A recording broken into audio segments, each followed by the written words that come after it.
Mining and Climate. So this is a new book, but I want this to be in the Cardet library, so I hope it's I'm some use to you all. The background is so important, right? Do you know the World Bank has been worried about this problem? That in the 1960s, GDP growth per person was 3.6. In the 70s, it went down to 2.1. In the 80s, 1.3. In the 90s, 1. And then we've had all the incredible turbulence in the last decade. So this problem of world stagnation, the secular decline over about 50 years of per capita growth, becomes especially acute in this recent period. And I think there are two African writers who don't get enough credit. So I'll just remind you that Samir Amin has been projecting an analysis, a structural analysis of the world economy and value transfers, especially from plantations and mines and petroleum facilities. And in addition, a Ugandan economist, Dani Nabuderi, who passed away about 4 years ago, was one of the first to theorize in a new context, even in the late 1980s, how that decline in the real economy could be accompanied by a rise of financial speculation, a delinking of finance from production. Now, in Cyprus, I needn't to say more, you're the clearest recent victims just 2.5 years ago. But when we think about what the financialization of the world economy has meant, we can't ignore financialization of commodity markets as one of the explanations, along with the East Asian consumption of raw minerals and petroleum, but this particularly incredible super cycle of commodity prices from 2002 to 2008, a crash, and then a rebound to 2011, and now, especially since middle of 2014, this absolutely catastrophic crash, which has left some of the biggest companies in the world as minnows, or some of the richest tycoons. Let me give you one example. You might have heard of Mark Rich, who was an American, very criminal character, had to be pardoned by Bill Clinton. He was in Switzerland, and he set up Glencore, and he gave oil to apartheid South Africa. And he was succeeded by a young Johannesburg man, Ivan Glassenberg. And 2 years ago, Ivan Glassenberg was worth $10 billion as the main owner of Glencore. And then he put it onto the market. It's lost 73% of its value, and he's lost 87% of his wealth. He's now only worth 1.7 billion. Oh, shame. He's a very nasty man, Ivan Glassenberg. Anglo-American is dropping out of the top 500 in the London Stock Exchange. Used to be the biggest company in Africa. BHP Billiton shrinking and pulling back. You know, you're seeing all over the world the mining houses just lose huge chunks, 60% of value on the Johannesburg Stock Exchange in minerals. And that goes along with a new part of this long crisis. We had that terrible chunk in 2008-9.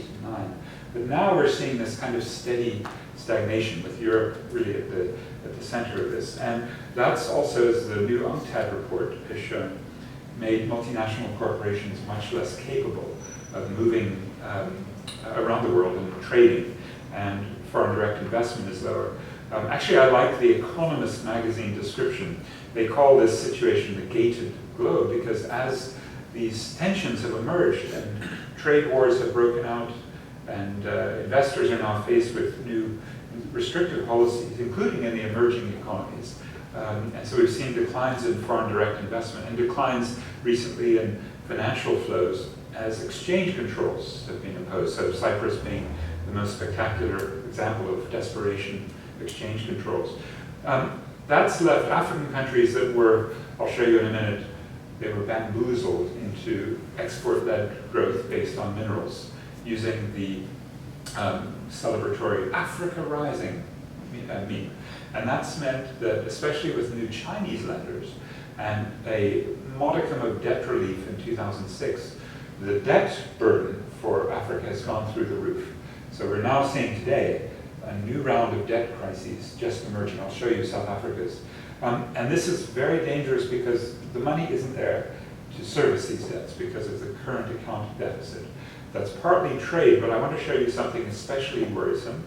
It's multinational corporations taking their money out. That's not illicit financial flows, but licit, legal outflows, which means the payments part of the current account deficit. So this is one of the things that the Moody's and Standard & Poor's and Fitch, they worry about the most. If you're a poor African country, can you raise money to service your debt and to run imports? And the answer is increasingly no. We're really in big, big trouble across the continent. So we're borrowing more hard currency, and China is still lending. They still have a huge foreign reserve. So this is the background context to think about whether extractive industries do more harm than good. I want to conclude that they do more harm than good. And there are 10 reasons that are often given. That there's massive ecological damage, so some of that's already been explored. And that's land degradation, especially for small farmers. And so we're very more aware with the climate change and the drying of the land, the importance of maintaining arable land, especially in the hands of the main producers of Africa, who are women. And air pollution. We're seeing air pollution in the proximate environment, but also in the lungs of mine workers. This week, a silicosis case against Anglo American could destroy that company because the liability for the workers who are dying, tens of thousands, is so huge. And the violence, the displacement of people through mining, the male bias, as Diane Elson describes, the structured way in which migrant labor systems, which draw men from rural areas and kick them back when they're too injured or too sick or too old, requiring women's reproduction of the labor force in super exploitative ways, above and beyond what normal market systems require. Labor and health concerns, obvious spiritual and traditional questions, graveyards and the destruction of sacred spaces become the basis for a great many of the protests and the resistances. And the resource curse, as some call it, when politicians grab onto that. So South Africa has a horrible case. Our deputy president, who was once one of our greatest heroes, and I worked for him as he was negotiating occasionally in the background to get the democratic transition. His name is Cyril Ramaphosa. And Cyril Ramaphosa was the leader of the mine workers. And then he became the leader of the African National Congress, and then he became a businessman, and then in 2013, he became the deputy president, the end of 2012 to be precise, the deputy president of the African National Congress, and in 2014 of the country. But in 2012, has anyone heard the name Marikana? There's a fantastic film that just was nominated for an international Emmy this week by Rehab Desai, and it describes a massacre on August 16, 2012. 34 mine workers shot, cold-blooded, some of them just straight assassinated by the South African police. Who were they under the command of? It turns out emails of the man who owned 9% of the mine, where the mine workers in the platinum sector were on strike. That mine is Longmin. Longmin in 1973 was run by Tiny Rowland, and Longmin was called by Edward Heath the unacceptable face of capitalism. Edward Heath was a conservative British prime minister. And when you get the 9% owner emailing to the police minister and the mining minister saying, we need a pointed response, and basically calling in the troops, and then 34 people being massacred within 24 hours. You know that our political elite has been profoundly corrupted. I'll give you one or two more examples of that. And that's a political elite locally, but it goes hand in hand, as Charles said, with a positionality of mining and petroleum that corresponds to geopolitical pressures and to violence in the territorial contestation. And we have the maldevelopment that economists talk about. Your currencies get too high because you're suffering Dutch disease. You've got, as the Dutch found with oil in the North Sea, such an inflow of wealth that all of your other economic activities cannot compete because the currency is too high. So you import and destroy them, and they can't be competitive on export terms. And the financial flows of the multinationals as they take resources from the extractive industries out. I'll come back to this, the natural capital that depletes your natural wealth as a country declining. And finally, this is, I think, going to be so critical for us all, climate change. There's not much time to do more than just alert you. There's a huge academic literature trying to measure and understand, sometimes in quite orthodox terms, how resource booms improve efficiencies of extraction, and the impact of these booms depends on institutions. The most famous economists working on this, probably Jeffrey Sachs and Joe Stiglitz, have these diagnoses: the failure to engage in long-term planning and asymmetric bargaining power. And, Stiglitz won the Nobel Prize for his information-centric theories of asymmetric, of unequal economic information, and no accountability mechanism. So as economists will want to do, they'll make small reforms to the market system to try to adjust for these problems. But I don't think this is going to go far enough. And so in those 10, there's not really time to do much more than quickly tell you what I think the last 3 arguments are looking like around the world, and using Africa. And let me focus on a few cases in southern Africa. To begin then with the illicit financial flows and illicit legal flows too. And then go to natural capital, and then go to climate, and then with a little bit of resistance. So you sense it's not just some academics chit-chatting about this. There's real politics going on. Some of this politics is actually reflected in Thabo Mbeki, the former president of South Africa, working with Global Financial Integrity, an NGO in Washington, to show that huge amounts of funds are exiting Africa. And it turns out they're from metals, oil, natural gas, minerals, petroleum, and coal. And it's tens of billions of dollars. They have a conservative estimate, $50 billion a year. We just did a study, my colleagues, to be precise, Khadija Sharif and Sarah Bracking, wonderful study of De Beers. You know De Beers, right? The diamond is forever. A very, very famous firm that had the monopoly on diamonds. And it turns out from our data, which we got from a whistleblower inside, that they have misinvoiced their inflows of diamonds and then their outflows in their transactions, and a little bit of value added to the tune of $2.83 billion over a period 2004 to 2012. That's a huge amount. And so we're trying to raise this, but they control the diamond valuator. It's a captive regulator. And it raises the question, not just of illicit, but outside the box of illicit financial flows.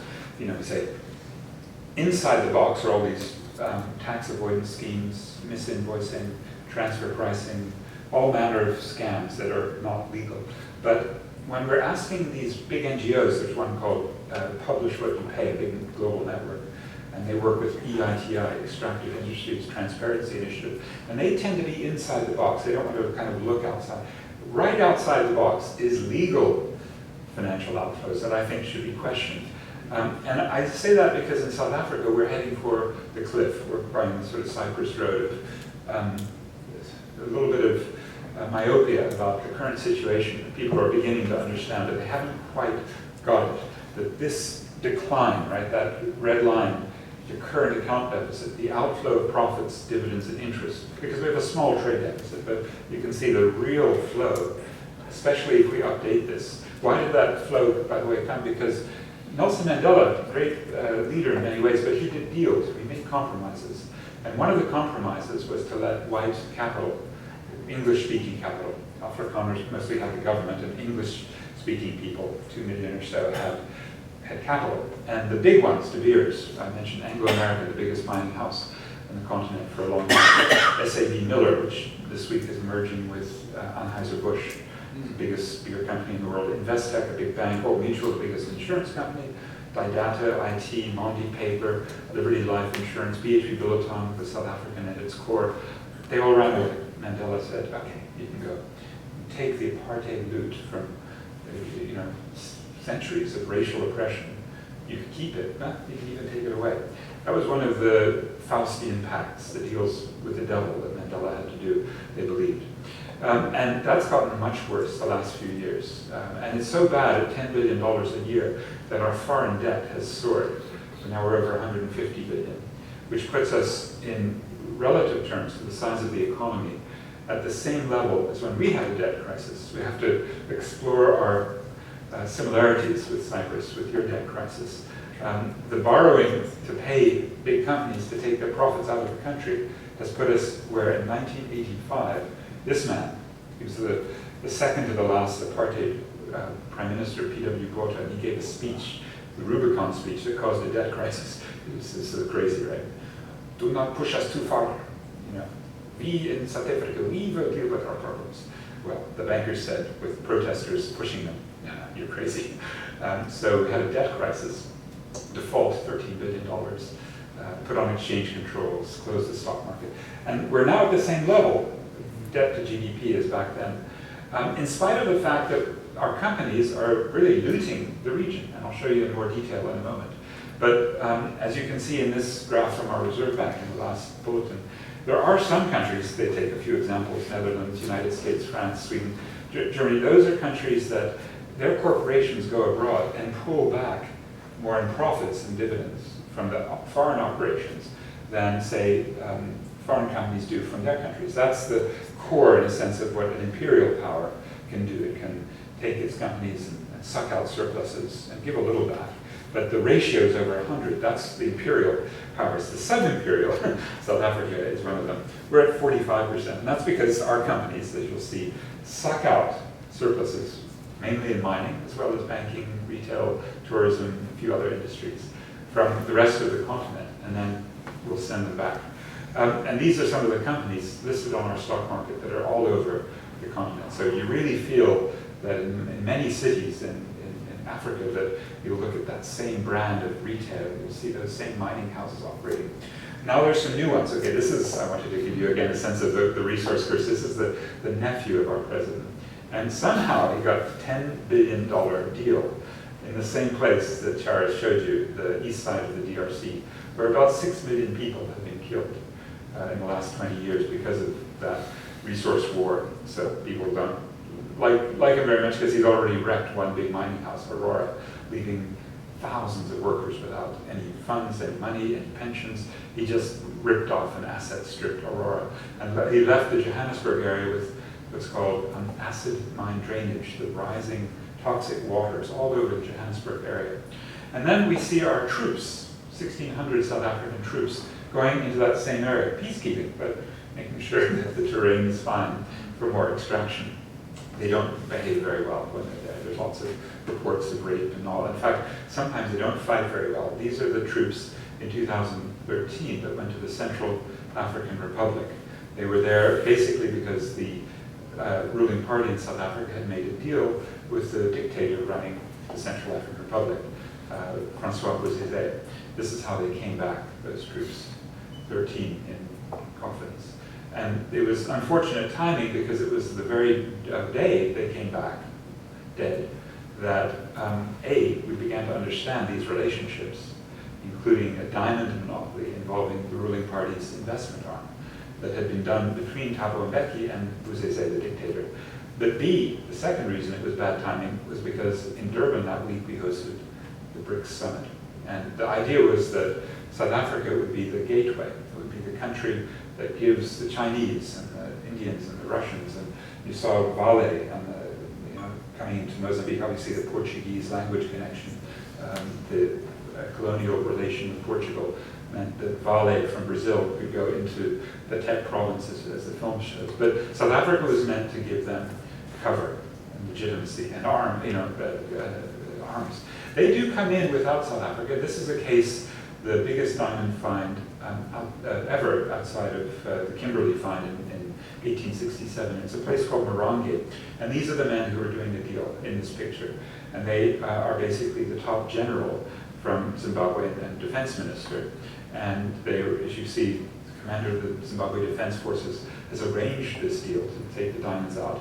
And you see in the middle Robert Mugabe, and next to him is his probable successor, Emerson Mnangagwa, and surrounded by Chinese merchants. And one of them is a guy called Sam Pa. And you can find all of the other connections in the Zimbabwean ruling class, and Mugabe is regularly going to China, and you can find the connections in the 4 companies that are working these fields.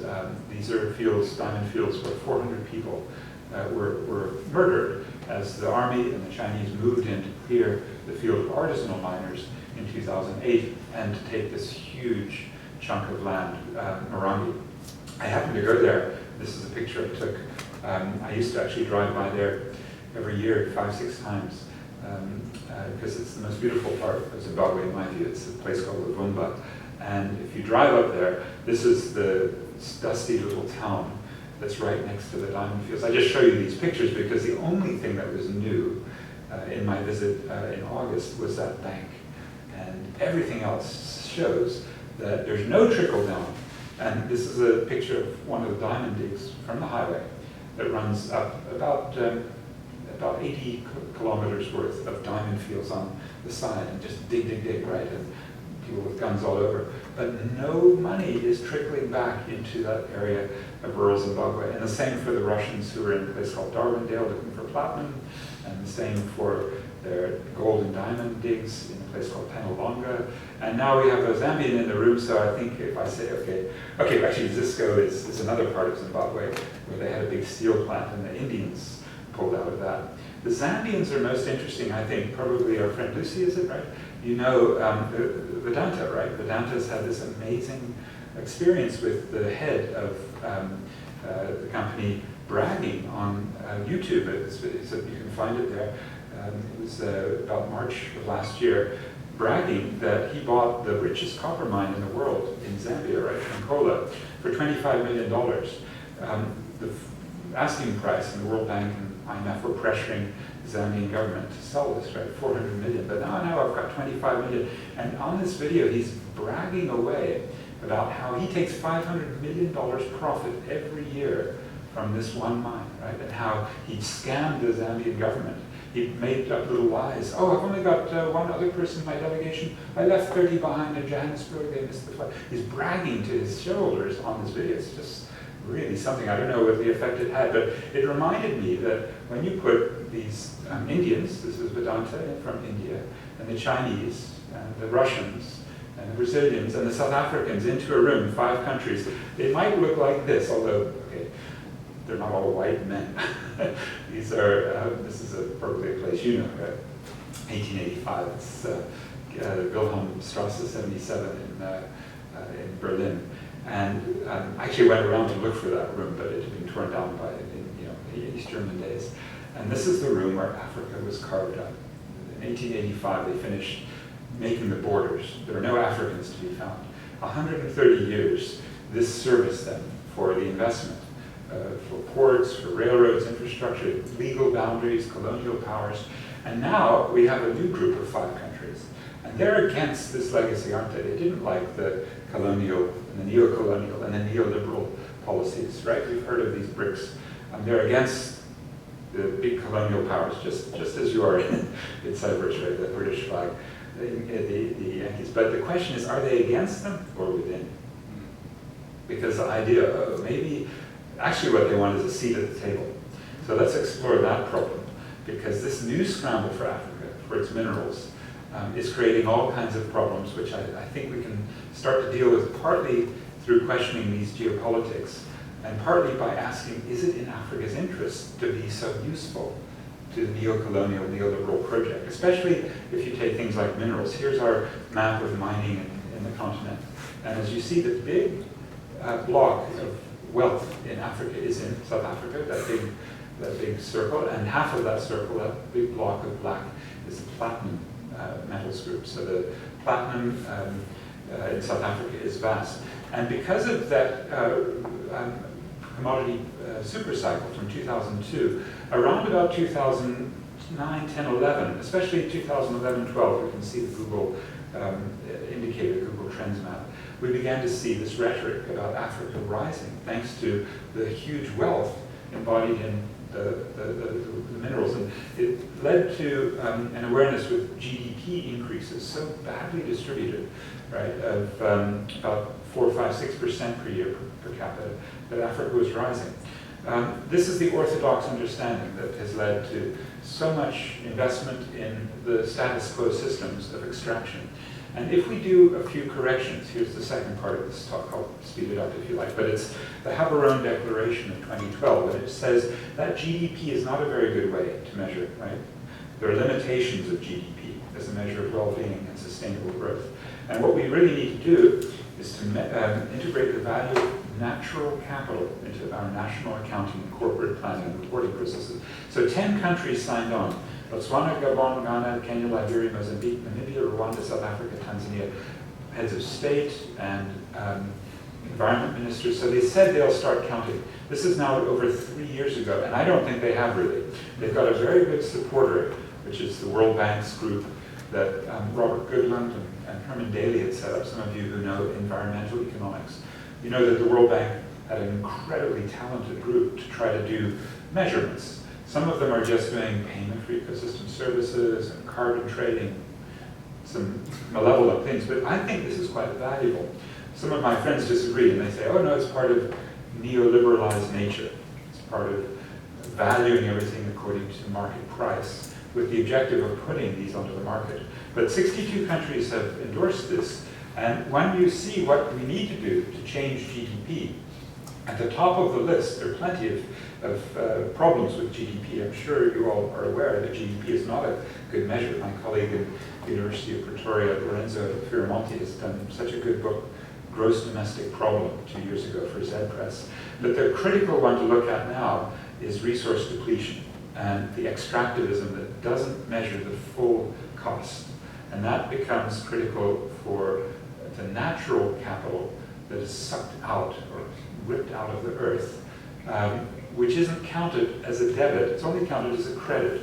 Now, the World Bank usually takes 4 steps, and we have mostly people from Cyprus, but one Zambian, and I'm South African. I'm going to tell you what I think is going on if we adjust GDP using the World Bank and its limitations. They use 4 steps. The first is to deal with wear and tear on machines, the depreciation of fixed capital. The second is to give you credit for what we're doing here at the University of Nicosia. We're getting educated. We're educating each other, and that should count positive.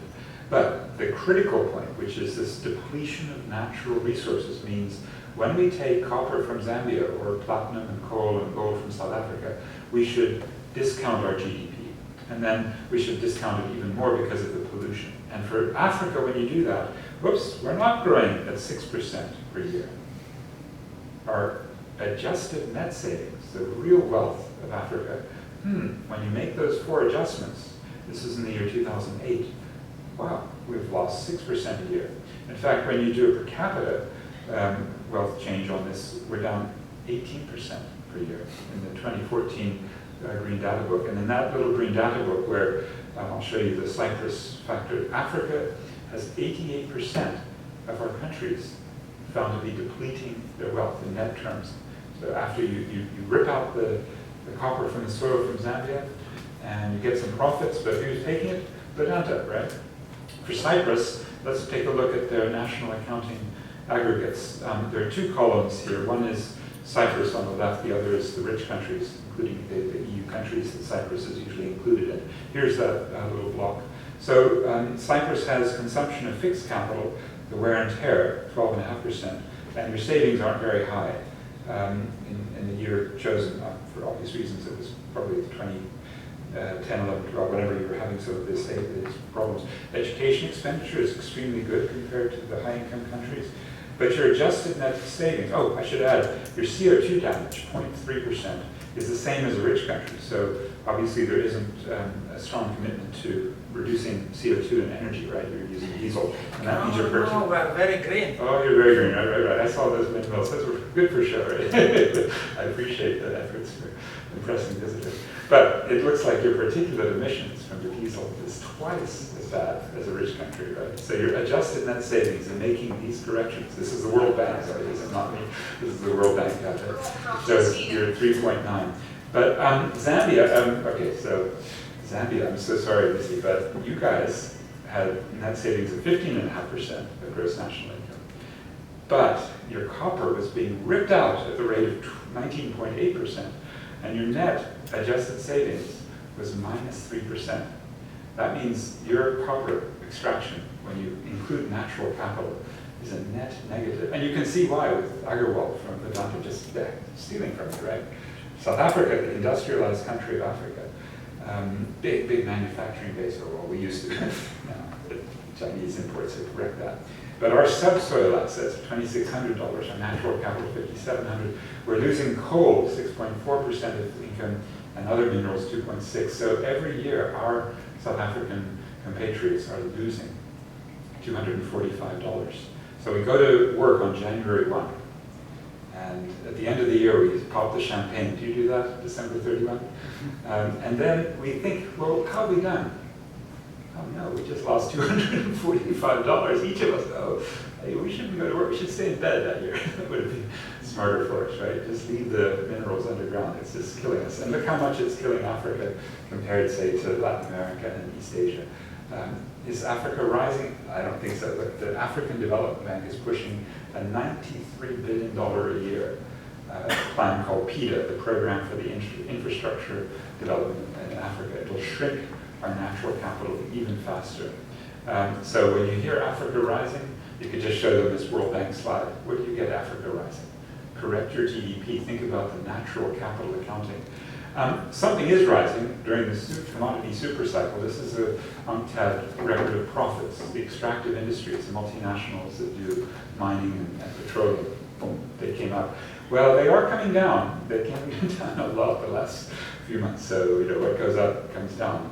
Another thing that's rising, protests. And I'm nearly going to run into the climate, and I'm just about to finish up. But let me quickly give you some optimism, because this Africa rising is a nonsense.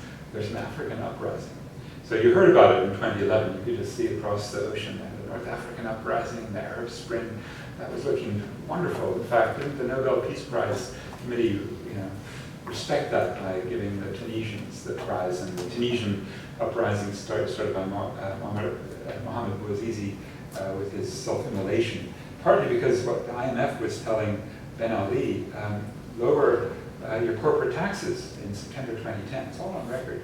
And raise your value-added tax. Hey, there's people taking fruit from the orchard and selling it. Topple over their carts, get rid of them. So we've really got a socioeconomic underpinning to so many of these protests. But the interesting thing, it spikes very high in 2011, but it doesn't go back down, does it? It doesn't stop, because in 2011, the baton of resistance, of democratic movement building, was handed by the North Africans, by the Egyptians especially, to people across the continent.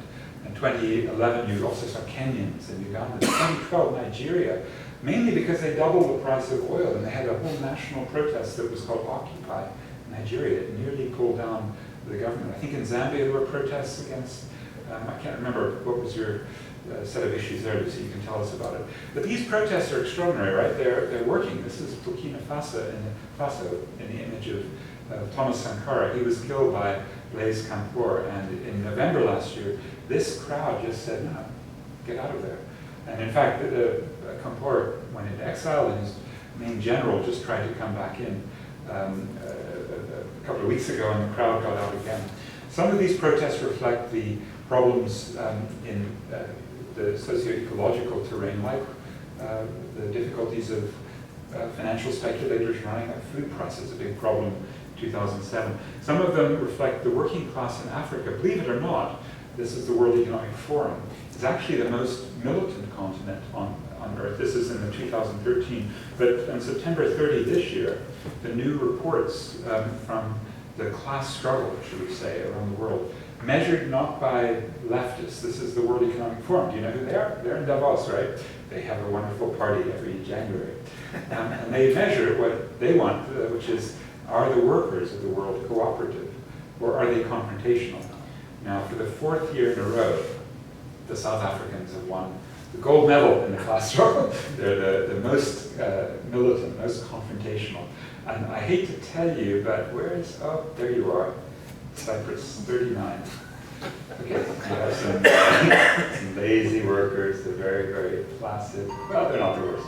The worst are the Swiss, the Danish, right? Those are the very, very cooperative, collaborative workers. So the gold medal for the South Africans, but lots and lots of African countries are in this list of very, very militant countries, very angry workers. We see that in South Africa, especially in the mineral belt. You can see between Johannesburg going up, that's where the $2.5 trillion of minerals mostly is, and then going out east, that northeastern quadrant of South Africa, that's the mineral protests that you're seeing, communities who are very angry about being used and abused. And this is where armed conflicts are occurring in Africa. Again, very closely correlated to minerals. In fact, there's a group at the Center for Economic Policy Research in London, a very conservative group, just showing rising prices and more desperate increasing encroachment of mines. Mine numbers increase, mine protests and violent protests increase. I've worked a lot with an EU-funded group called EJOL, the Environmental Justice Organization's Liabilities and Trade Project, and we've mapped, my colleague Khadija Sharif mapped African ecological protests, people resisting environmental injustices like mining.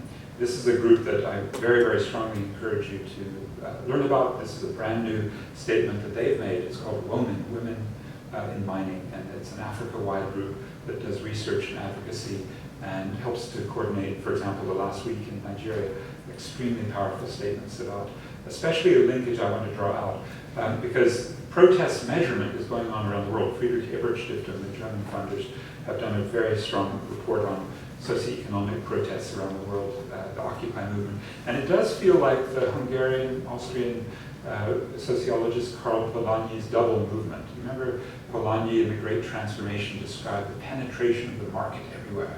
But there's resistance, and the measurement of that resistance is very interesting.